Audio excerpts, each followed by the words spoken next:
Hi everyone, my name is Ankita Mondial and I am onco nutritionist at zenonco.io। आज का topic है alkaline diet and cancer. हम बहुत बार बात करते हैं कि अल्कलाइन डाइट क्या होती है। सबसे पहले जानते हैं कि what is alkaline diet. For example आप सभी ने बचपन में केमिस्ट्री क्लासेस में पढ़ा होगा कि ज़ीरो का मतलब होता है एक पीएच स्केल होता है।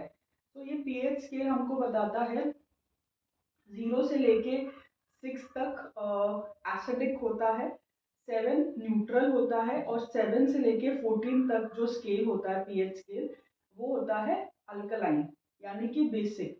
तो इसी तरीके से हमारी बॉडी में भी डिफरेंट डिफरेंट पीएच स्केल्स होते हैं।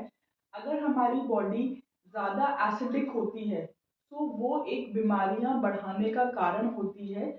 अगर हम अपनी बॉडी को ज़्यादा एसिडिक रखेंगे तो वो बहुत सारी बीमारियों को बढ़ाने का काम करेगी। इसीलिए कहते हैं कि अपनी बॉडी को हमें अब ज़्यादा से ज़्यादा अल्कलाइन मीडियम बनाना चाहिए यानी कि उसका पीएच अल्कलाइन क्रिएट करना चाहिए। अल्कलाइन अब आप समझ चुके हैं जिसका पीएच 7 से 14 के बीच में रहता है। अब हम बात करेंगे, बहुत सारी ऐसी रिसर्चेस के द्वारा आया है कि अगर हम अपनी बॉडी में कुछ ऐसे फूड्स होते हैं जो कि जिनका नेचर एसिडिक होता है, वो एसिडिक के नेचर होते हैं, वो काफ़ी एसिडिटी प्रोड्यूस करते हैं बॉडी के अंदर।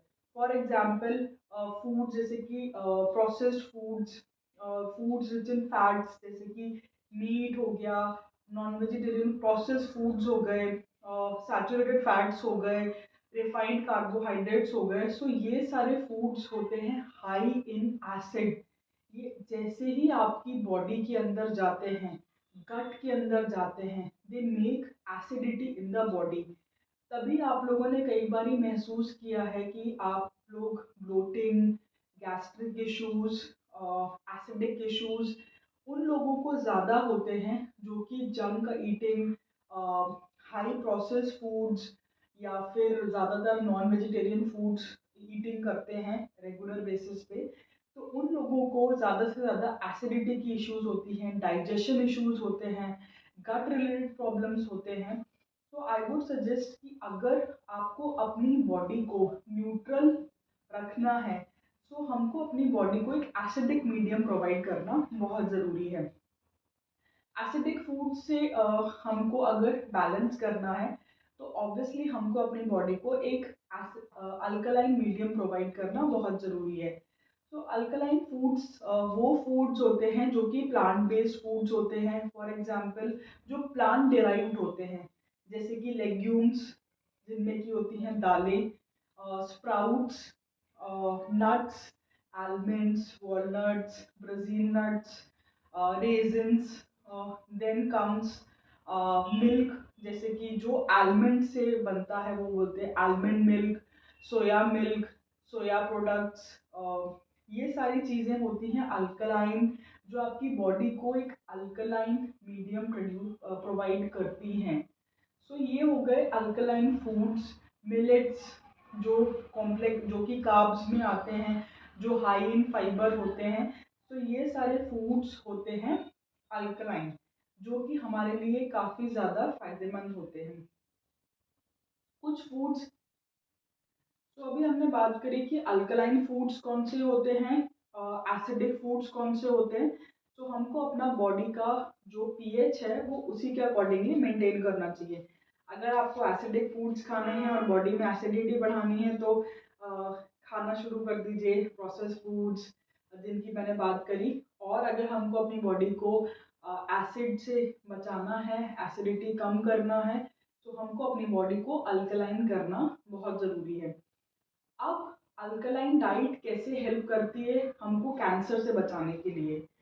क्या होता है कि कैंसर सेल्स बॉडी में जो कि मीडियम प्रोवाइड करते हैं अगर ओबेसिटी है, क्योंकि अगर आप प्रोसेस्ड फूड्स खा रहे हैं, एसिडिक फूड्स जो कि बॉडी में गिर, तो वो क्या होता है कि ओबेसिटी बढ़ाता है, आपका वेट बढ़ता है। Weight obesity is one of the cause of which leads to cancer, जो कि कैंसर का एक मेजर कॉज है।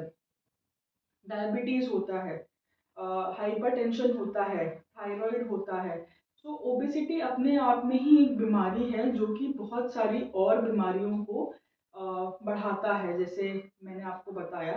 तो अगर हम अपने वेट को कंट्रोल नहीं करेंगे तो वो अल्टरनेटली कैंसर को ही जन्म देगा। तो अगर हम अपने फूड को right eating food pattern follow करते हैं, अगर हम ऐसी डाइट खाते हैं जो हमको बेनिफिट्स देता है, जैसे मैंने जिन फूड्स के नाम आपको बताए जैसे कि मिलेट्स।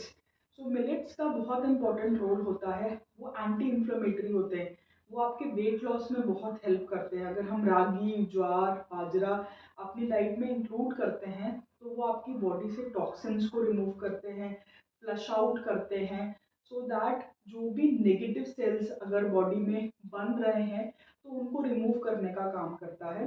दूसरा, अगर हम अपनी डाइट में हाई फाइबर डाइट इंक्लूड करें, जैसे कि मैंने बात करी थी जो कि प्लांट बेस्ड डाइट होता है, फ्रूट्स है, वेजिटेबल्स है, वो सारी चीज़ें हमको कैसे मिलती है, प्लांट से। तो अगर हम वो सब चीज़ें, अगर हम 2 से 3 फ्रूट्स अपनी डाइट में इंक्लूड करते हैं, वेजिटेबल्स खाते हैं, ग्रीन लीफी वेजिटेबल्स इंक्लूड करते हैं, क्रूसीफेरस वेजिटेबल्स खाते हैं, तो ये सब हेल्प करते हैं। देयर एंटी कैंसर प्रॉपर्टीज़ होती हैं, एंटी इन्फ्लेमेटरी प्रॉपर्टीज़ होती है जो कि कैंसर सेल्स को ग्रो करने से रोकते हैं, उनको बढ़ावा नहीं देते। सो अगर हम इनको इंक्लूड करेंगे अपनी लाइफ में, वो हमारा पीएच भी मेंटेन करेंगे, सेकेंडली वो हमारे कैंसर सेल्स को बढ़ने भी नहीं देंगे। तो आपको ये 2 फायदे होते हैं। प्लस अल्कलाइन डाइट के और भी बहुत सारे फायदे हैं, जैसे कि वो हार्ट हेल्थ को इम्प्रूव करता है, वो आपकी बोन हेल्थ को इम्प्रूव करता है, वो आपके बॉडी में शुगर लेवल्स को मेंटेन करने में हेल्प करता है।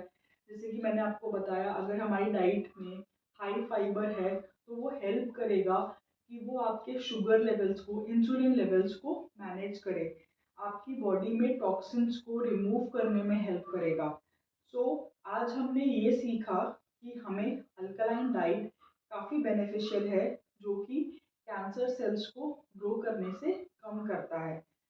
तो आज से ही शुरू करें अपनी बॉडी के पीएच को मेंटेन करना, अल्कलाइन डाइट को खाना, so that you all are cancer free and you are preventing, आप लोग प्रिवेंट कर रहे हैं अपनी बॉडी से नेगेटिव सेल्स, कैंसर सेल्स को रिमूव करने के लिए।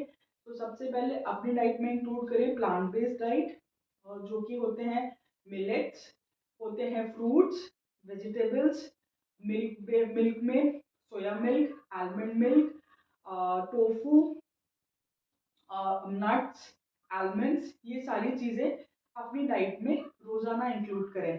इसी के साथ साथ डिहाइड्रेशन को भी कम करना है, पानी बहुत से ज़्यादा पीना है, 3.5 लीटर्स पानी पीना बहुत ज़रूरी है ताकि आप हो जाएं कैंसर से फ्री। तो आज मुझे लगता है आज का टॉपिक आपको अच्छा लगा होगा। मिलते हैं नेक्स्ट टॉपिक में एक और वीडियो के साथ। Till then stay safe and stay free.